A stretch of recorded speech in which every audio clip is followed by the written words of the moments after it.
থানা বিএনপি। শহীদ পলাশের মেয়ে, তার স্ত্রী এবং শহীদ পলাশের মায়ের সাথে দেখা করতে এসেছি।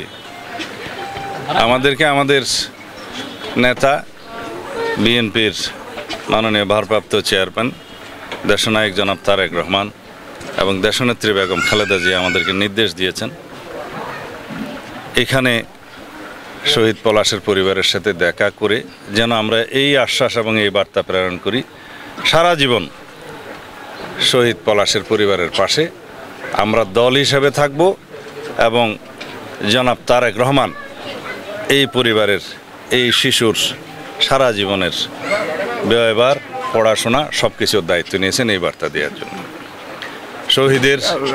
শহীদ পলাশের রক্তের বিনিময়ে যে রক্তাক্ত বিপ্লব সাধিত হয়েছে বাংলাদেশে, শহীদ পলাশের যেই স্বপ্নের বাংলাদেশ, পলাশ স্বপ্নে যে বাংলাদেশ দেখেছিলেন, সেই স্বপ্নের বাংলাদেশ প্রকৃত স্বাধীন, সার্বভৌম এবং প্রকৃত গণতান্ত্রিক দেশ যাতে আমরা বিনির্মাণ করতে পারি তার সন্তানের জন্য, সেই জন্য আমরা দেশবাসীর সকলের সহযোগিতা কামনা করি এবং আমরা অঙ্গীকার আবদ্ধ শহীদের স্বপ্নের বাংলাদেশ বিনির্মাণের জন্য, যে বাংলাদেশে সবারই মানবাধিকার, সমস্ত সাংবিধানিক অধিকার, গণতান্ত্রিক অধিকার সমুন্নত থাকবে, সেরকম একটি বাংলাদেশ বিনির্মাণের জন্য আমরা অঙ্গীকার আবদ্ধ, প্রতিশ্রুতিবদ্ধ। সুতরাং আমরা সেই অঙ্গীকারকে সামনে নিয়ে ইনশাআল্লাহ ভবিষ্যতে সেই স্বপ্নের বাংলাদেশ গড়ার জন্য এগিয়ে যাব। তারা যে স্বপ্ন দেখেছে সেটা বৈষম্যহীন বাংলাদেশ, সাম্যের ভিত্তিতে বাংলাদেশ, মানবিক মর্যাদার বাংলাদেশ, সামাজিক সুবিচারের বাংলাদেশ, সাংবিধানিক এবং গণতান্ত্রিক সমস্ত অধিকার যাতে সমগ্র জনগণ ভোগ করতে পারে, সেই বাংলাদেশ বিনির্মাণের জন্য আমরা অঙ্গীকারাবদ্ধ। আমি দীর্ঘ 9 বছর 3 মাস 4 মাস পরে নির্বাসিত জীবন থেকে ভারত থেকে প্রত্যাবর্তন করেছি। তার আগে আমি গুপ্ত ঘরে আটক রেখেছিল তারা আমাকে 61 দিন, প্রতি মুহূর্তে মৃত্যুর প্রহর গুনছিলাম। আপনি যখন আজকে বলছেন যে সেই বাংলাদেশকে আবার আপনারা দেখতে চান, আমি শুধু এইটুকু বলবো, গত 1-1.5 বছর আগে দেশনেত্রী বেগম খালেদা জিয়া ভিশন 2030 2030 বছরের 30 এটা ভিশন দিয়েছিল জাতির সামনে। সেখানে আপনারা দেখবেন যে সামনের দিকে আমরা অগ্রসর হব। আমরা কোনো বিদ্বেষ, প্রতিহিংসামূলক রাজনীতিতে বিশ্বাস করি না।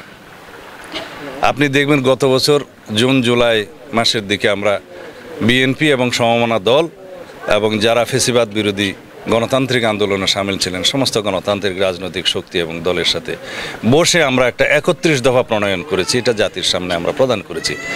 তার 1 নম্বর দফা হলো বাংলাদেশ যাতে প্রকৃতভাবে একটি স্বাধীন, সার্বভৌম এবং গণতান্ত্রিক রাষ্ট্র হিসেবে গড়ে তুলতে পারি। আমরা সেই জন্য প্রয়োজনীয় সংবিধানের এবং রাষ্ট্র কাঠামোর গণতান্ত্রিক সংস্কারের মধ্য দিয়ে এমন একটি রাষ্ট্র বিনির্মাণ করব, যেই রাষ্ট্রে কোনোদিন আর ফ্যাসিবাদের উৎপত্তি হবে না, স্বৈরাচারের কোনোদিন জন্ম হতে পারবে না।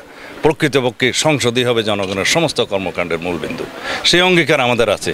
সুতরাং এটা ভাবার কোনো সুযোগ নাই যে ভবিষ্যতে কোনোদিন কোনো স্বৈরাচারের জন্ম হবে। সাংবিধানিক সংস্কার, গণতান্ত্রিক সংস্কার, রাষ্ট্র কাঠামোর সেরকম গণতান্ত্রিক সংস্কারের মধ্য দিয়ে প্রকৃত একটি বাসযোগ্য গণতান্ত্রিক বাংলাদেশ প্রতিষ্ঠিত হবে ইনশাআল্লাহ। বিএনপি কখনোই প্রতিহিংসার রাজনীতি করে নাই।